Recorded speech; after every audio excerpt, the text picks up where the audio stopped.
Halo semuanya, kembali lagi dengan saya di channel Laptop Sugus, channel tempatnya belajar untuk anak-anak multimedia.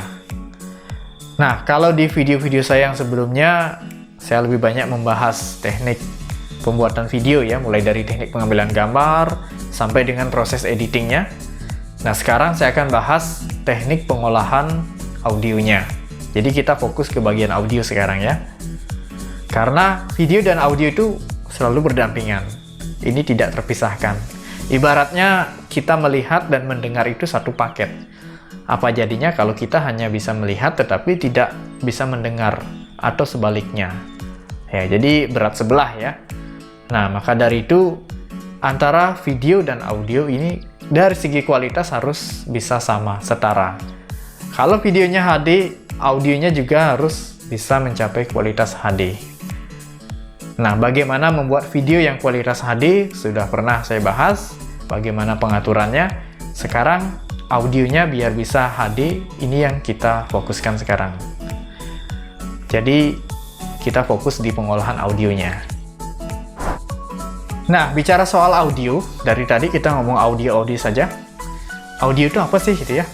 Ini mungkin pertanyaan bagi sebagian orang. Kalau di telinga orang awam, ya audio itu adalah suara. Memang benar, audio adalah suara. Karena awal dari sebuah audio ya bersumber dari suara. Saya ini bersuara, bukan beraudio. Sedangkan kalian di sana sekarang mendengarkan suara saya melalui speaker, headphone, headset. Itu adalah audio. Jadi itu disebut dengan audio. Nah, kenapa bisa begitu?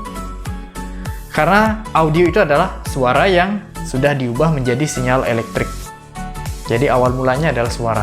Suara itu diubah menjadi sinyal elektrik, di mana di dalamnya ada unsur-unsur bunyi ya. Nah, itu pengertian dari audio. Jadi perlu diketahui, audio ini terbentuk dari 3 proses. Pertama adalah perekaman suara, ya seperti yang saya lakukan ini. Ini suara saya direkam melalui aplikasi di komputer, masuk ke kamera juga, bisa didengar kapan saja, di mana saja. Nah, kemudian yang kedua, melalui proses transmisi ya, ada sambungan transmisi. Contoh misalnya kita menelpon. Dalam hitungan detik bisa didengar oleh penerima telepon. Baik itu menggunakan kabel maupun nirkabel ya. Nah, yang ketiga adalah proses amplifikasi ya. Jadi pakai sound system atau pakai toa itu ya. Misalnya kita bicara pakai mikrofon. Nah, ini ada mikrofon keluar dari speaker. Nah, yang keluar dari speaker itu disebut dengan audio. Jadi suara kita itu diproses melalui peralatan-peralatan elektronik. Nah, setelah diproses kita dengarkan, itulah disebut dengan audio. Tetapi kalau kita berbicara seperti biasa tanpa ada perantara, tanpa menggunakan peralatan elektronik, ya tetap kita bersuara, bukan beraudio. Jadi audio itu terbentuk dari proses itu ya. Nah, dari proses itu yang kita akan pelajari adalah yang pertama ini, melalui proses perekaman, seperti yang saya lakukan ini ya. Nah, kita membuat video itu tujuan utamanya adalah menyampaikan informasi. Baik itu informasi dalam bentuk visual maupun dalam bentuk audio. Nah, kalau dalam bentuk visual kurang jelas, perlu kita membantu menyampaikan dalam bentuk audio. Misalnya, informasi berupa pembelajaran atau materi pelajaran, yang mana itu disebut dengan video tutorial. Jadi secara visual sudah jelas prosesnya, tetapi kadang masih belum dimengerti maksudnya kenapa begitu. Nah, perlu diperjelas dengan adanya audio, yang mana di sana ada rekaman suara yang disebut dengan dubbing. Nah, seperti video-video tutorial yang pernah saya buat sebelumnya. Jadi ada prosesnya seperti ini, saya menjelaskan langsung. Sehingga antara visual dengan audio itu sama-sama memberikan informasi yang jelas. Contoh lain misalnya ketika ada peristiwa atau misalnya ada kejadian bencana alam. Nah, secara visual seperti ini apa maksudnya? Bagaimana kejadiannya? Ada narasinya itu yang direkam dalam bentuk dubbing gitu ya. Nah, itu disebut dengan video news ya, video berita. Jadi penting untuk menyampaikan baik itu secara visual maupun audio. Nah, sekarang kita fokus di audionya. Jadi perlu diketahui, dalam proses pembuatan video, audio itu dikategorikan menjadi 3. Yang pertama adalah voice. Ya, voice itu ya itu dubbing, rekaman suara itu, yang tujuannya untuk memperjelas. Ya, sehingga orang lebih mudah memahami ya.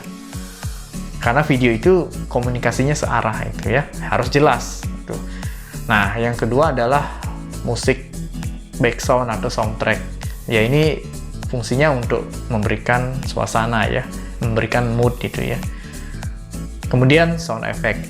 Nah, sound effect perlu untuk menghidupkan atau membuat video itu menjadi realistis itu ya.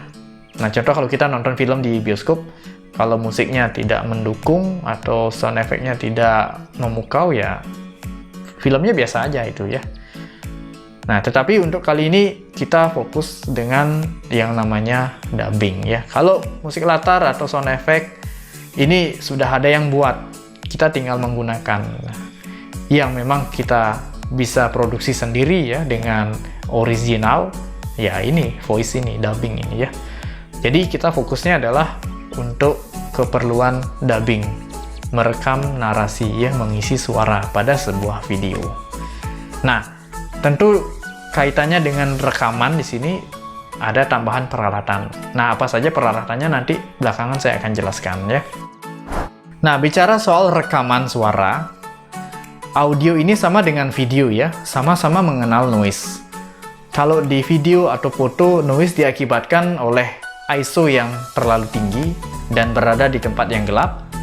Nah, kalau audio diakibatkan oleh gangguan suara. Nah, di tempat saya ini sebenarnya ada kategori noise juga ya. Di luar sana ada suara jangkrik ya, karena ini rekamannya malam hari. Kemudian ada suara rintik-rintik hujan itu ya. Nah, mungkin tidak terlalu terdengar karena sudah saya proses. Sudah saya reduce noise-nya. Tapi kalau terlalu keras, dia mengganggu, melebihi frekuensi utama. Ya, frekuensi utama kan suara saya. Nah, gangguan suaranya itu ternyata lebih keras. Nah, itu harus di-take ulang. Nah, itu kadang-kadang yang susahnya. Oke, bagaimana nanti secara teknis? Nanti ketika sudah kita masuk ke dalam proses perekaman suara. Nanti akan saya bahas lengkapnya nanti ya. Nah, sampai di sini dulu. Semoga semuanya paham. Jadi, audio ini tidak boleh dikesampingkan ya, karena mendukung porsi video dalam menyampaikan informasi. Oke, sampai ketemu di video saya selanjutnya.